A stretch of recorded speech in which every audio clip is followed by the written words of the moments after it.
సంబంధించినటువంటి సిబిఐ లేదంటే ఇంకా పెద్ద ఇంటర్పోలో ఎవరు దీనిపైన విచారించాల్సిన అవసరం లేదు. ఒక చిన్న లాజిక్, ఆవు లేకుండా పాలు రావు, పాలు లేకుండా నెయ్యి రాదు. అటు పాలు సరఫరా చేసుకోకుండా ఉండే డైరీలో నెయ్యి ఎట్లా సరఫరా చేస్తారనేటువంటి విషయాన్ని కనీస అవగాహన లేకుండా ఈ రోజు ఆ పార్టీ నాయకులు కానీ ఆ పెద్దలు కానీ మాట్లాడుతూ ఉంటే వాళ్ళని ఏమనాలో నాకు అర్థం కావడం లేదు. ఈరోజు ప్రభుత్వాలు మారచ్చు, నాయకులు మారచ్చు, కానీ భగవంతుడు మారడు. భగవంతుడు అందరికీ భగవంతుడే. ఈరోజు వైసీపీ వాళ్లకు భగవంతుడే, తెలుగుదేశానికి భగవంతుడే, జనసేనకు, భారతీయ జనతా పార్టీకి, ఈ దేశంలో ఆ భగవంతుడు నమ్మేటువంటి భక్తులందరికీ కూడా భగవంతుడే.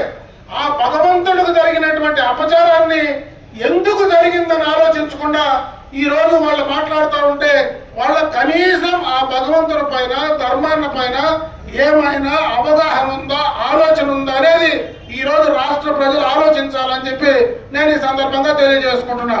ఇన్ని విషయాలు ఈ వైసీపీ నాయకులు మాట్లాడతారు. జగన్మోహన్ రెడ్డి దాంట్లో జంతు కొవ్వు కలిపారు అని చంద్రబాబు నాయుడు గారు సిట్టుకు సంబంధించిన అధికారంలోకి వచ్చిన వెంటనే ఆ నెయ్యిని మనం నేషనల్ కి సంబంధించినటువంటి ప్రయోగశాలకు పంపించారు. అక్కడ దాంట్లో నెయ్యి కాకుండా మరి ఇతరమైనటువంటి వాటి కలిసాయని చెప్తే జంతువులకు సంబంధించినటువంటి కొవ్వు పదార్థాలు కూడా కలిసాయని ఆ రోజు ఆ డైరీ అక్కడ పంపించినటువంటి ప్రయోగశాల రిపోర్ట్ ఇచ్చింది.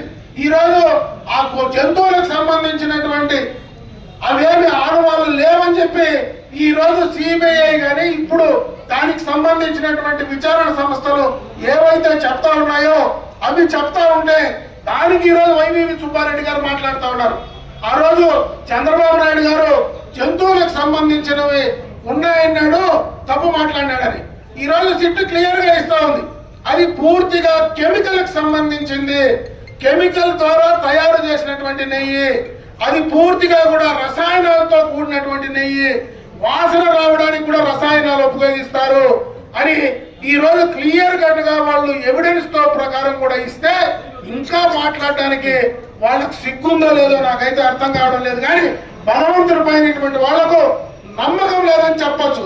ఈ రోజు అదే పార్టీలో ఈ రోజు ఆ యొక్క వైఎస్ఆర్ కాంగ్రెస్ పార్టీలో ఉండేటువంటి నాయకులందరూ కూడా చెప్తా ఉన్నా, మేమందరం హిందువులు, మేము నమ్ముతాం మా భగవంతుడిని. నేను అడుగుతా ఉన్నా, మీ పార్టీకి సంబంధించినటువంటి అధినాయకుడు హిందువా? డైరెక్ట్ గా చెప్పండి. ఒకడైనా చెప్పగలడు ఆ పార్టీలో ఉండేవాడు? నువ్వు హిందువుగా కానివాడు, హిందువుల మనోభావాలు నువ్వు ఎట్లా కాపాడుతావు? కనీసం నువ్వు మాట్లాడడానికి, మీరు మాట్లాడడానికి కనీసమైనటువంటి అర్హత ఉందేనని అడుగుతా ఉన్నా.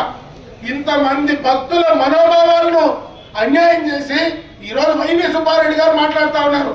ఆయనకు సంబంధించినటువంటి పిఏ ఖాతాలో, చిన్నప్ప ఖాతాలో 4,59,00,000 రూపాయలు ఎట్లా దానికి వచ్చినాయి, ఎందుకు వచ్చినాయి చెప్పే పరిస్థితి ఉందని అడుగుతా ఉన్నా.